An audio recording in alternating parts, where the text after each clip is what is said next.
Hello guys and welcome to my first video.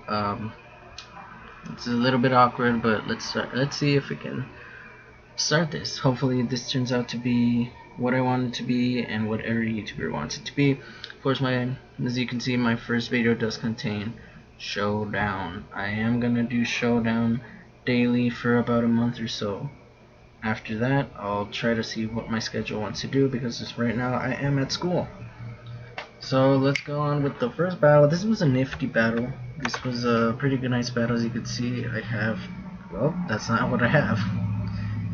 But okay, let's just move on. Swords Dance, set up a Chrono. Wormadam Sandy misses a Toxic. Unfortunately for my opponent, I just grab Hammer away, and that's a one-hit KO.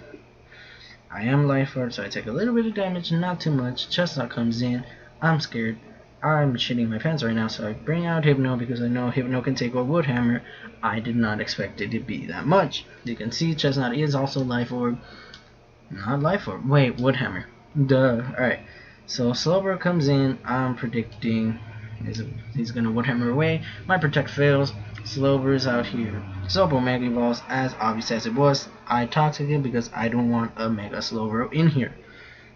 Fire Blast does connect. It does about 30 damage or 20 damage. Does not get the burn. I get my leftovers up. Chestnut does come in. I protect again, being a foolish fool. And we both just get our leftovers right now. I protect. This one does land.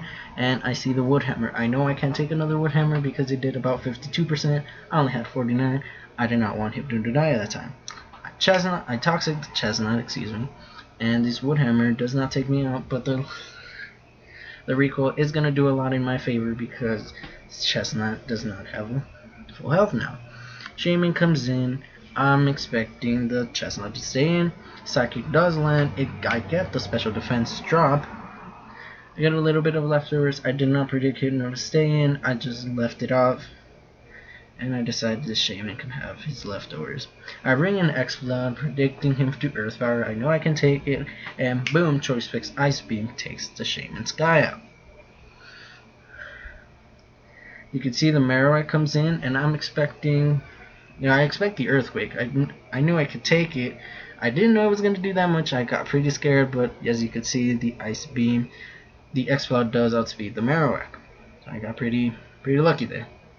Honestly predicted a quick attack. I think this was a misplay of my opponent. I think she knew what she was doing, or he, whatever. It was just a misclick, and unfortunately I got to kill the Zazu. But in the other hand, she did put up the light screen, and that did help him somewhat well because of this Jolteon. Jolteon takes a side shock. It doesn't take it as much as a 2-hit knockout. The Toxic does land. I Signal Beam predicting the Chestnut actually, because I know Chestnut can take a Volt Switch. So that was a little bit of my misplay, and as you can see, the light screen does help it, but I eventually Boom Burst, and nothing can take a Boom Burst from an X-Cloud. Chestnut does come in. I just Boom Burst, does about 40 damage, does a lot more than I expected to be, but the X-Cloud goes down, does not take recoil. Now, the last two Pokemon aren't what my opponent wanted it to be.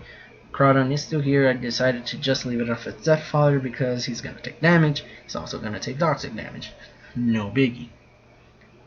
You can see she's at 12%, and it was either this thing, Giratina, or Kyogre. So hopefully you guys enjoyed this match. If you did, remember to leave a likes and subscribe to keep in touch. I do not know how long I am going to keep this, hopefully daily.